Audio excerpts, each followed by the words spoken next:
Earth, a Class G planet, the only one that is locally capable of sustaining carbon-based life due to its abundance of water and atmosphere. Home to over 8.7 million different life forms. The planet's dominant species is human, approximately which are 7 billion. Of that number, more than 3/4 are over the age of 13. In other words, adults. That's why I have no choice but to do this.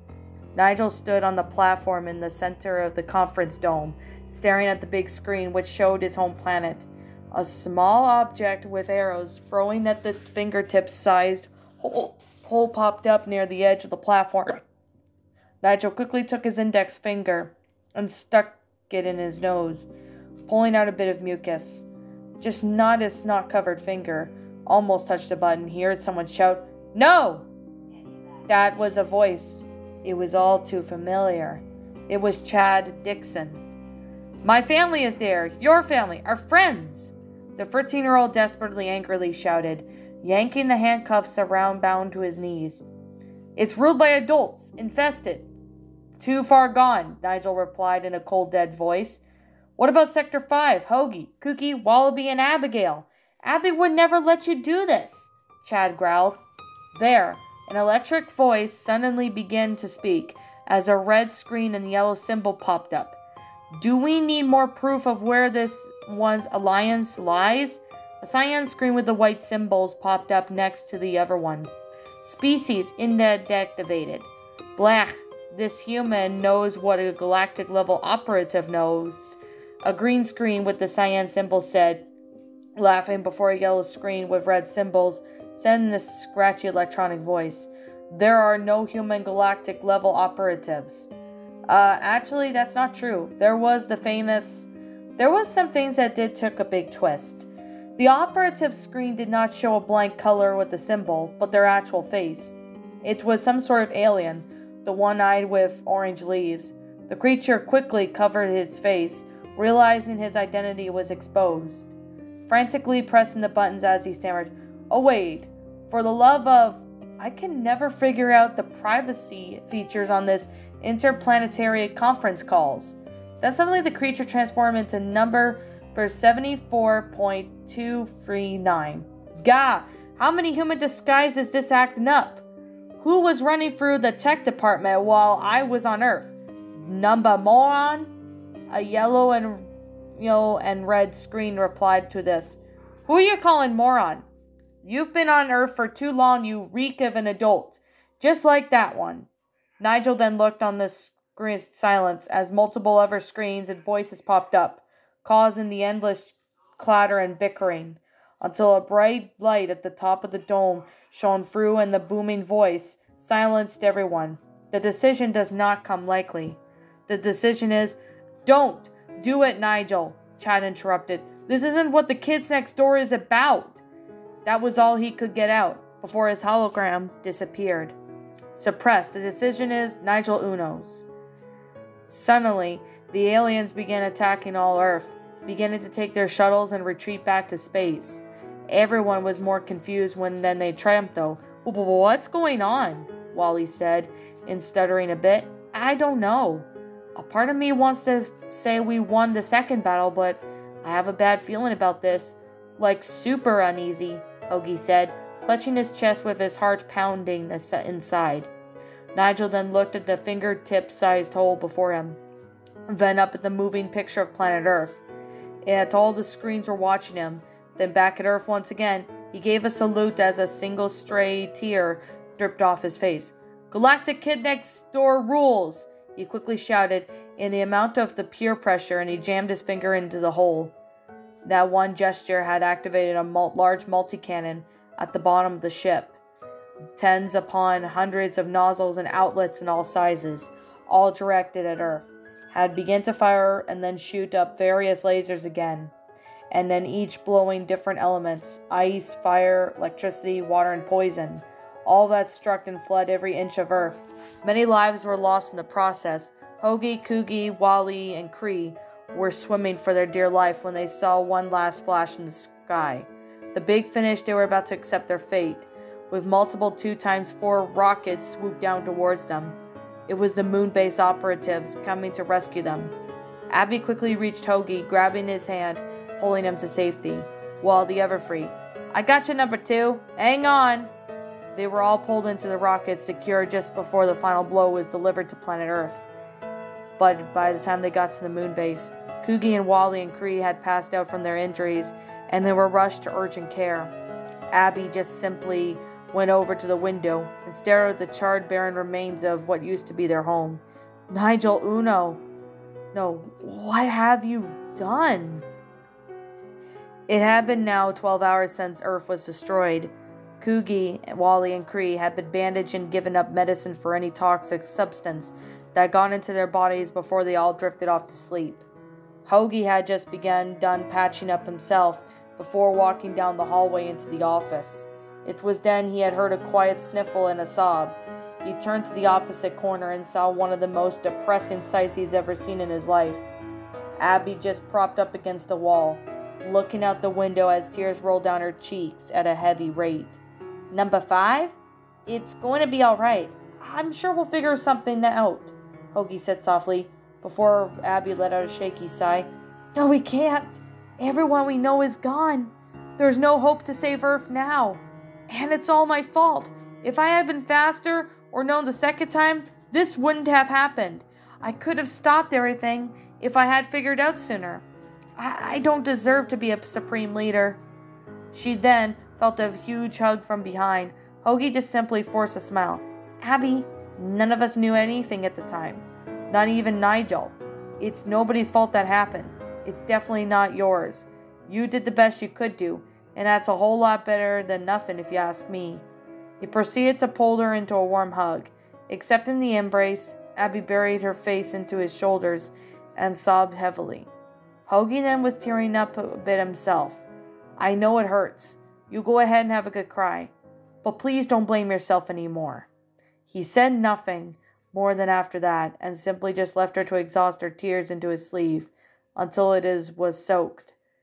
After 4 whole minutes of crying, Abby pulled back. Her eyes were a bit red with dark streaks down them, but she forced a smile. "Thank you, number 2. As a wise kid once told me, you gotta do what you gotta, and we gotta do now for ourselves." Abby smiled again, but this time was Janine, now to take care of business. Abby suddenly got up and sprinted towards the nearest spaceship, aboarding it and taking off. "Number 5, what are you doing? Wait for me," Hoagie called out as he did the same as Abigail. Chad stayed alone in his cell, looking at the charred remains of what was vibrant, lively planet. Tears then collected in his eyes at the thoughts of his family and friends flooded in his mind. How would he never be able to see or talk to them again? Then he collapsed into a fit of helpless sobs and whispers.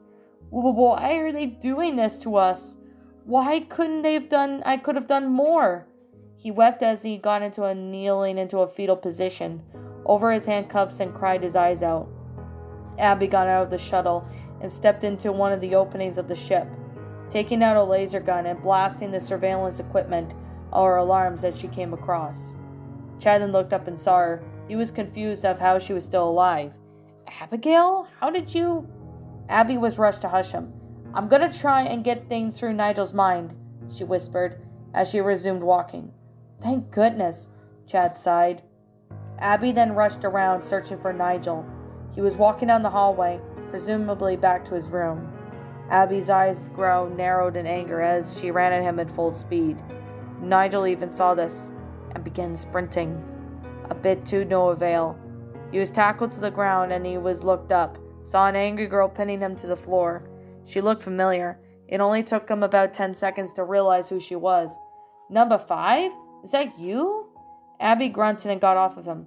"Damn right it is. You cannot keep letting these freaks control you. Now come and ditch these galactic fools with me and get back to your true self." She then grabbed his arm, but Nigel was quickly to jab his elbow to her nose. No. I am where I truly belong, and there's nothing you can do." Nigel shouted and laughed with a hint of insanity in his voice as he sprinted off. Flinching from the pain in her nose, Abby ran towards Nigel and put him in a headlock. "But you don't belong here. How could you have gone through with all this shit?" After all, we've been through together, and I can't believe you'd be dumb enough to murder your own friends, your own family, Rachel, and everyone else that you ever knew is dead now," Abby shouted, tears streaming from her eyes. "I hope you're satisfied with yourself." Abby threw him to the ground and squeezed her eyes shut, her tears now dripping into the chrome floor. "But please, Nigel, I'm begging you. Just snap out of it, and do it for me and Hoagie. Do it for Coogie and Wally. We all love you, and it hurts us so much to see you like this. Please." Her tears were now dripping onto the chrome floor. "Please, Nigel, I'm begging you. Please find a way in your heart. It all hurts so much to see you like this, and get back to your real self, please." Nigel didn't say anything. He was just looked up at her sad, tearful expression. Suddenly, several guards were heard in the direction. Abby was beginning to back away, looking at her former friend what seemed like the final time. "But no matter what happens, I'll always remember our times together. Goodbye, Nigel." She then turned and sprinted away when she was pursued by alien guards, leaving Nigel all alone. Abby managed to flee from the guards, aboarding the shuttle once again as she and Hoagie flew back to the moon base, where she curled up in the corner and Hoagie sat beside her. She then looked up at him with a rather depressed look. "You were right. He really has changed." Nigel found himself walking back to the conference dorm. Stepping into the circle, his surroundings had disappeared. He saw that the button was pressed was still there, as well as the giant screen in front of him, showing off what remained of Earth. Then something strange appeared right in front of it. They were white boxes, showing his mom and dad, and several more dimensional boxes appeared all around with faces of all the people he's ever known. Whether they were good or evil, the screens were all slightly grainy, seemed to have wave as if they were a VHS tape. Nigel couldn't tell if he was hallucinating again, but this seemed so real. "Nigel!" Tommy's voice began to softly speak. "Even though by now you may have forgotten us or not care about us, we just want to say thank you. Thank you for everything you did while you were still on Earth. While they were dead and our planet's destroyed, we'll all be watching over you, and we'll try to stay strong as we see you transform more and more into this new person," Mizuno said, on the verge of crying. "This was your choice, son. We thought you were better and smarter than this," Monty sadly said, as he seemed to be comforting his sniveling wife. "Well, we didn't exactly know how Galactic Kids Next Door's true intentions were either. But this is where you want to be. Then we won't try and stop you anymore." The voice of Hoagie in a defeated tone. "But all we ask is that you don't truly, fully forget us." His voice started breaking. "We sure as hell won't forget you." He then slowly waved as tears streamed down his cheeks. Nigel looked around, and little by little, everyone else started to say the same thing. Vector, Sector V, Cree, Maurice, Carla, Chad, Rachel, Fanny, Tommy and his mom and dad. All the villains that he had fought over the years, forcing smiles as they waved a goodbye to him. Some of them were barely fighting back tears, while Nigel was just looking on. Flashbacks began playing in his mind of every intention he had with them. The battles, truces, outings.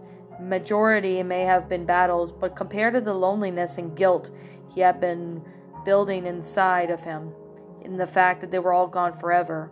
There were good times. Nigel was now struggling to hold on to his sobs as he looked down, clutching the platform before him, tears dripping off his chin and nose. He then remembered something. He folded the piece of paper he had in his pouch of his hoodie before his first meeting, taking it out and unfolding it. His heart even sank even deeper. On the paper was a drawing of teeth as tears were now pouring from his face at a smile rate. Some dripping onto the paper. Flashbacks then started to run in his mind on his days at Sector V. If all of them had been hanging on their lives. He whimpered and fell to his knees, bawled his eyes out. He missed them all, and now he had just killed them. The writings above the picture read, "Good luck, Nigel. We love you." A sad number 9L walked out in the hallway, saw the sobbing 11-year-old. Feeling sympathy, she hovered over him, lifting him onto her back, carrying him to his room. She felt the boy's salty tears stain her back, turning patches of her full dark indigo L9 Ninel then frowned and then shook her head sadly, as if she'd seen a situation like this in the past. It wasn't worth it. It wasn't worth it. What have I done? Nigel wailed, clutching Ninel's soft periwinkle fur. She just frilled softly in response and took him to her room, letting him onto her bed. Nigel then looked up at the large feline with blurry teal-filled eyes as she proceeded to clear her throat a bit. Need someone to talk to? She spoke with this soft, young-sounding voice. Nigel just looked on. You see, number one, we Galactic Kids Next Door operatives had a hard life. Take it from me. She seemed to have tried and compose herself before speaking any further. Much like you, I was happy and carefree, living peacefully with my friends and family on the home planet. It was a beautiful place that bloomed with flowers and trees and vibrant atmosphere, much like your home planet. I've seen you about a year later, and I was told that I was chosen for a special opportunity. They put me in this rocket, where I was taken care of and attended several meetings about how adults were evil, and we were supposedly about to end the adult training across the universe. Boy, I was such a fool of trusting them. At this point, Ninel's voice began to break as her body began to tremble like the leaf in the woods. I thought they were nice and they wanted to help me, when really they were just using me for genocide. I watched in horror as my planet and everyone on it, Mama, Papa, my siblings and my friends, all got wiped out of existence. And not a day goes by and I don't regret my decision. The sniveling kitten took out a clump of what appeared to be a mixture of grass, soil, and stone. This was my only memory I have left of them. Ninel then squeezed her eyes shut and bowed her head as colorful tears ran down her muzzle and dripped off her nose like a fountain of a leaky faucet. Nigel, heartbroken and in shock of what he had just been told, felt a wave of sympathy as he traumatized the feline. He gently lunged over towards Ninel, wrapping his arms around the best he could around her soft belly. He sobbed into her fur, soaking it with his own tears. The both hugged and cried it out for what seemed to be like 10 minutes, before finally pulling away and wiping their tears. Thank you for being someone I could vent about this, number one. I really appreciate it, Ninel sniffled. Hey, anytime, number 9 lives. That's what teammates are for. They both hugged once again before Nigel began walking back to his room. I'm just next door if you need anything. He smiled before closing the door behind him, strangely quick motion. Same to you, Ninel replied, a rather solemn tone as she laid on her bed and closed her eyes. Same to you. Nigel had gotten in his bed as well, closed his eyes as his tears welled up once again. It seemed like it would never stop flowing. Knowing that he had destroyed his home planet, he buried his face into his pillow and began to cry hysterically. He didn't give a damn if anyone heard him. The Earth was now destroyed, his friends and family were dead, his remaining teammates don't trust him anymore, and it was all because of him. He wanted nothing more to do than to drown in the sea of his own tears, as more flashbacks of him watching Earth crumble and die played in his mind.